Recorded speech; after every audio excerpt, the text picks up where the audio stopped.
Hola, mi nombre es Isaac Vargas Molina. Estudio Ciencias del Movimiento Humano en la Universidad de Costa Rica, la mejor carrera universitaria del mundo, claro, en mi opinión. Este trabajo fue creado para un curso de mi carrera llamado Fundamentos de Didáctica en el Grupo 03 en la Facultad de Educación, y me lo dio una profesora llamada Catalina Ramírez Molina. Este trabajo se presentó el viernes 20 de noviembre del 2020 y hoy les voy a hablar sobre la didáctica. La didáctica. Para mí la didáctica es el arte con el que la educación o el tema que se desea enseñar es enseñado. Su práctica o habilidad que se tiene de enseñar por parte del profesor es básicamente un carácter aplicativo en donde el profesor logre mediante sus propios recursos o técnicas lograr dirigir el aprendizaje deseado a sus alumnos. Esto tiene un objeto de estudio, el cual es los procesos de enseñanza-aprendizaje. Principios de la didáctica. Existen 5 principios de la didáctica y son: individualización, que consiste en que todos como seres humanos y seres vivos somos únicos y por ende diferentes de los demás, por lo que no se puede considerar que al aprender todas las personas lo hacen de la misma forma, de manera que el profesor deberá buscar diferentes métodos para lograr que todos sus alumnos logren aprender. Socialización. En este principio se dice que la educación es un hecho social, ya que se educan a las personas por y para la comunidad, en donde no se logra entender a la escuela, sino es teniendo como punto inicial a la sociedad. Además de que es gracias a la sociedad que existen comportamientos humanos como cultura o lenguaje que no se desarrollarían si no es por la socialización de todas las personas.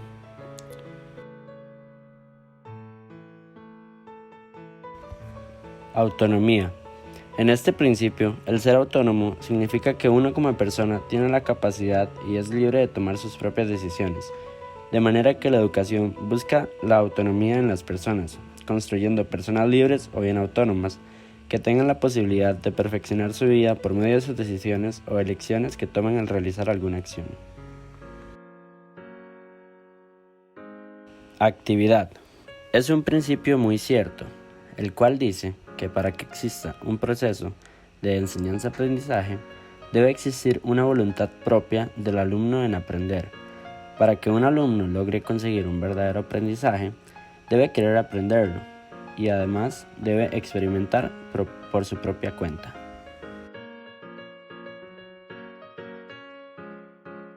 Creatividad. Consiste en un principio el cual valora esa característica o capacidad de las personas. Se basa en realizar algo nuevo. Se dice que la vida es considerada como una página en blanco que se debe construir o elaborar para definir qué somos o qué es esa persona en particular y preparar a la persona a vivir en un mundo que siempre está cambiando. El concepto de creatividad puede significar creación artística, invención tecnológica, innovación, originalidad, entre otros. Procesos de enseñanza-aprendizaje.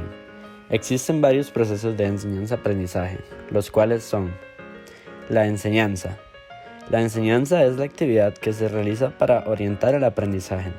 Para enseñar, se debe saber qué se desea enseñar por parte del docente o persona que enseña, y aprender con exactitud por parte del educando, de manera que se relaciona con el aprendizaje, que este es un proceso de toda la vida. Se aprende desde que se está en el vientre materno hasta el momento de nuestra muerte, de manera que todos los seres humanos estamos en un largo proceso de aprendizaje, y ningún ser humano aprende lo que no quiere aprender. Y es por esto que existe una relación teórica y práctica directa entre ambos conceptos didácticos. La instrucción. Es un proceso formal en el que se suman todos los conocimientos adquiridos a través de un curso o la vida. En pocas palabras, estar instruido es saber sobre algún tema. La formación. Es un proceso informal en el que el ser humano siempre está en constante formación, desde que nacen hasta el momento de su muerte, y se aprovecha de las experiencias de su vida para obtener un saber acumulado. La mediación didáctica. Es un proceso que involucra los principios didácticos mencionados y se basa en el uso o implementación de estos por medio de la teoría para mejorar las habilidades o conocimientos de los alumnos. Los elementos didácticos. Entre los elementos didácticos se encuentran el aprendiente o estudiante. Es el centro del aprendizaje, la persona clave del quehacer pedagógico. Es muy importante ya que es el protagonista del proceso enseñanza-aprendizaje y es en función de su aprendizaje que existen los centros educativos, los cuales se adaptan a él o a ella. El docente es la persona guía o facilitadora y acompañante de los y las estudiantes en el proceso de enseñanza-aprendizaje. Un deber que tiene todo docente es entender y comprender a todos sus alumnos y alumnas para así atenderles dependiendo de sus necesidades o inspiraciones. El saber de referencia es toda la información, contenidos o materia de un tema que se necesita y utiliza para transformarla en el conocimiento que se le da a los estudiantes por medio de la enseñanza-aprendizaje. La tríada didáctica. La tríada didáctica es un triángulo compuesto por los tres elementos mencionados anteriormente. De esta manera, en donde el centro o protagonista que estará más arriba en el triángulo siempre será el aprendiente. El contexto. El contexto se divide en tres términos, los cuales son: medio geográfico. Es el espacio físico o medio en donde funciona el centro educativo. Económico, social y cultural. Estos determinan tres puntos que van de la mano en toda institución, que son en el aspecto económico las posibilidades que tiene el estudiante para estudiar y puede variar ya sea por transporte o disponibilidad de recursos que tenga el estudiante. En el aspecto social es la relación que tiene él con las demás personas y ayuda al alumno o alumna a tomar conciencia de la realidad ambiental que le rodea y en la que debe participar. Y por último, en el aspecto cultural se refiere a que en una institución es muy posible encontrar diferentes culturas o religiones con las cuales el estudiante se debe adaptar y aprender a convivir con estas. La transposición didáctica es el hecho de que toda la información o materia que brinda él o la docente a sus alumnos, independientemente de sus estilos de vida económicos, sociales y culturales, sea comprendida y aprendida para todos. Enfoques. Existen dos enfoques muy importantes para el proceso de enseñanza-aprendizaje, los cuales son conductismo y constructivismo. El conductismo propone que todo proceso de enseñanza-aprendizaje se da por la relación que existe entre la respuesta y el estímulo que la provoca. La función del docente se reduce en verificar el programa y ser el guía de una conducta esperada, por lo que se siguen todos los pasos de una clase de la manera en que fueron diseñados. Y por otro lado, el constructivismo es un movimiento pedagógico que considera el aprendizaje como una actividad organizada, compleja, dinámica, creativa y crítica de la persona humana. Se dice que las personas aprenden de manera constructivista, obteniendo sus conocimientos a partir de revisiones o reestructuraciones de los conocimientos, ya que se han obtenido realizado de manera cooperativa, ya sea por el docente o sus compañeros. Programación de una clase.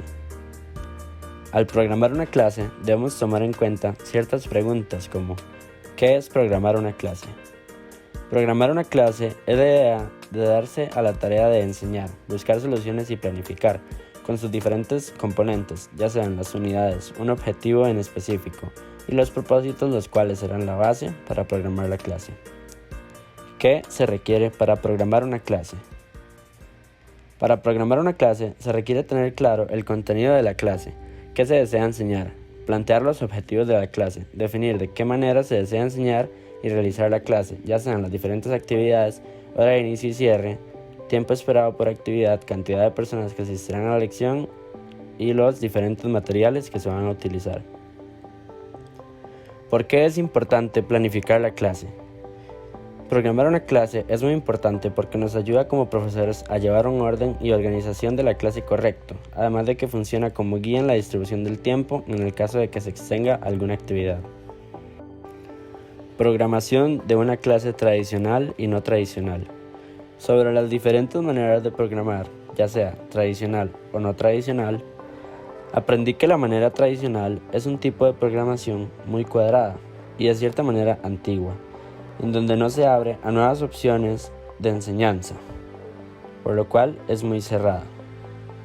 Mientras que del otro lado, la programación no tradicional es una programación mucho más flexible y abierta, de manera que no todo está estipulado ni debe ser como está escrito, por lo que no tiene tanto texto y permite al profesor dar sus clases de una manera más atenta a lo que a los estudiantes les parece más atractivo o llamativo. En mi opinión, pienso que la programación no tradicional es la que podría tener mayor funcionalidad en el proceso de enseñanza-aprendizaje de los estudiantes. En el futuro, ¿qué clase de profesor seré? Mi carrera es Ciencias del Movimiento Humano, de manera que si soy sincero, aún no sé qué tipo de profesor seré, puesto que puedo ser desde un profesor de escuela o colegio hasta profesor personal en un gimnasio o entrenador de un equipo de algún deporte. En el caso de que decida ser profesor de escuela o colegio, espero ser un profesor que cambie la mentalidad de mis alumnos acerca de la educación física, ya que para muchos es la materia en la que perdemos tiempo o la que se va solo a jugar fútbol. Yo como profesor quiero ser un profesor que motive a sus alumnos a ir a la clase y que aprendan sobre todos los deportes y las diferentes disciplinas. Quiero ser un profesor amigable y amable pero exigente, y que mis alumnos no se vayan del colegio o escuela donde yo estuve diciendo que mis clases de educación física eran aburridas e iguales a las de todos. Quiero ser diferente. Gracias por su atención.